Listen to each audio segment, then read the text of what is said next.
பாத்தீங்கன்னா எண்ணெய் கொஞ்சமா ஊத்திக்கோங்க. எண்ணெய் கொஞ்சம் ஊத்திக்கிட்டு பட்டை கிராம்பு கொஞ்சம் போட்டுக்கோங்க. எண்ணெய் போட்டதுலயே பட்டை கிராம்பு பொரியட்டும். இன்னும் நல்லா பொரியுது. பாத்தீங்கன்னா கொஞ்சம் வெங்காயம் போட்டுக்கோங்க. இது பட்டை கிராம்பு போட்டது வெங்காயமும் போட்டுக்கோங்க.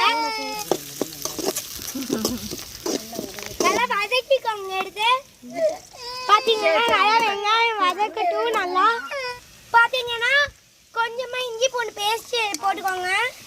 இஞ்சி பூண்டு போட்டு நல்லா வதக்கிக்கோங்க.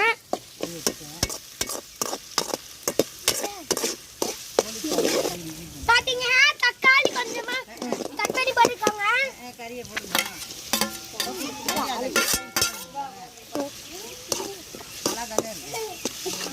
தக்காளி நல்லா வதங்கிக்கோங்க. வதக்கி எடுத்துக்கோங்க. பாத்தீங்கன்னா இப்ப சிக்கன் கொட்டிக்கலாம்.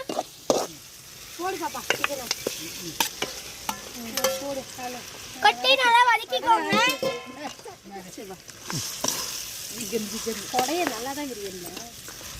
பாத்தீங்கன்னா இப்ப கொஞ்சமா மஞ்சள் தூள் போட்டுக்கோங்க.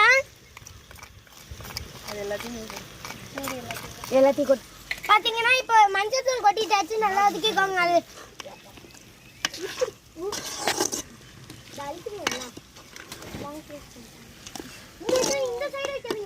பாத்தீங்கன்னா அடுத்தது பாத்தீங்கன்னா மிளகாய் தூள், கரம் மசாலா, சிக்கன் பொடி, இதெல்லாம் நம்ம கறி மசாலா இந்த மூணுத்தையும் இது கறியில போட்டு நல்லா வதக்கி எடுத்துக்கலாம்.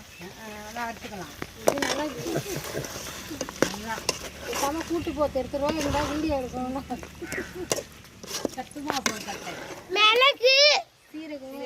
மிளகு, சீரகம், சோம்பு, தேங்காய் இந்த மூணுத்தையும் நல்லா போட்டு அரைச்சு பேஸ்ட் மாதிரி எடுத்துக்கலாம். நம்ம சிக்கனோட கொட்டிக்கலாம்.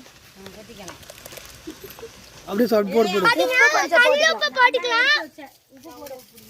கல்லுப்பு கொஞ்சம் சீரா அளவுக்கு கிண்டி எடுத்துக்கோங்க.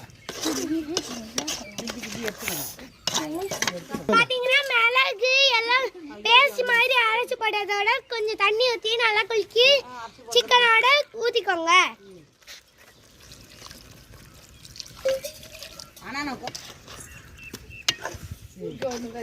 கிண்டி எடுத்துக்கணும்.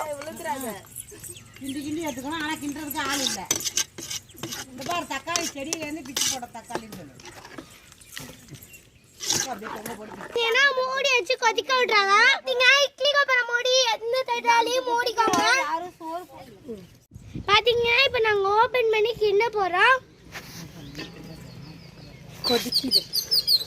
பாத்தீங்கன்னா கொஞ்சம் கொதிக்குது. சுவையான சிக்கன்.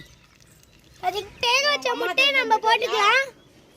அம்மா தேடி தான் போயிட்டு வரியா? போட்டுங்க. ஒரு முட்டையை நீங்களும் போட்டுக்கோங்க. பிடிக்கவும் மாட்டேங்குது. அப்படியே கொடுங்க அந்த அண்ணாண்டு. அப்படியே போட்டாச்சு. முட்டை உடையாம கிண்டிடலாம். பாத்தீங்கன்னா முட்டை உடையாம கிண்டுங்க. இந்த முட்டையை எடுத்து இந்த தடவை கிண்டிட்டு மூடி வச்சுக்கோங்க. பாத்தீங்கன்னா நல்லா சுண்ட அழியும் வச்சுக்கோங்க. உப்பு இருக்கான்னு பார்க்க போறேன்.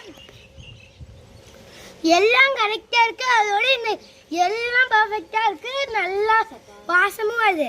பாத்தீங்கன்னா நான் மல்லித்தலை வந்து நாங்க அப்படியே தூவி விட்டு போட்டுருவேன். கருவேப்பிலை பாத்தீங்கன்னா போட்டுக்கோங்க. பாத்தீங்கன்னா இப்படி ஆயிடுச்சு.